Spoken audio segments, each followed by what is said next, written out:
গ্রামে তো একটাই পিস আছে। মাছ আছে, মাছ আছে, টাটকা ইলিশ আছে, বোয়াল আছে, লইবেন নাকি? একদম টাটকা। এই হালকা, চাঁদপুরের ইলিশ আছে নাকি? দাদি, এই লন খাঁটি চাঁদপুরের ইলিশ, ভাজবেন আর খাইবেন। এই ল হালকা, টাকা কাটা রাখো। আহ, বেশিই দিলাম, চাঁদপুরের ইলিশ আনছো তাই।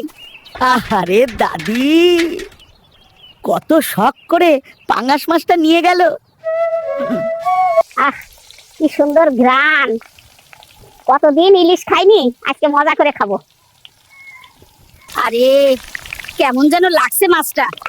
যাই নাতিনরে দিয়া টেস্টিং করাই দেখি। এই মাকড়সা, খায়া দেখতো। এটা ইলিশ মাছ কিনা? এ বুড়ি, এই পাঙ্গাস মাছ কই পেলি? এই মাছ তো গু খায়।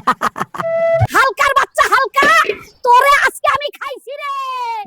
হেই হালকা, 2 নম্বরই মাছ বেচে আমারে ধোকা দিবি। আরে বাপ রে, জীবনে আর 2 নম্বরই মাছ বেচবি? কত বড় জাউরা জাউরা, শয়তান কোথাকার। দাদি মাফ করে দাও, আর কোনোদিন 2 নম্বরই মাছ বেচুম না। শোন হাল্ক, জীবনে কখনো 2 নম্বরই মাছ বেচবি না। সত্য আর সৎ পথেই টাকা কামাই করা যায়, নইলে শেষে লজ্জাই পাবি। এই যে হালকা, লজ্জা হয় না তোমার? 2 নম্বরই করে এখন গ্রামে তামাশা হইছো।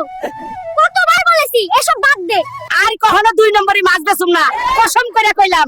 হালকা এখন নতুন ব্যবসা শুরু করব। বন্ধুরা মনে রাখবা, জীবনে 2 নম্বরই করো না। আর আমার বইয়ের দিকে কেউ তাকায়ও না, নইলে দাদি রেডি আছে, এক কিকেই উড়িয়ে দেবে।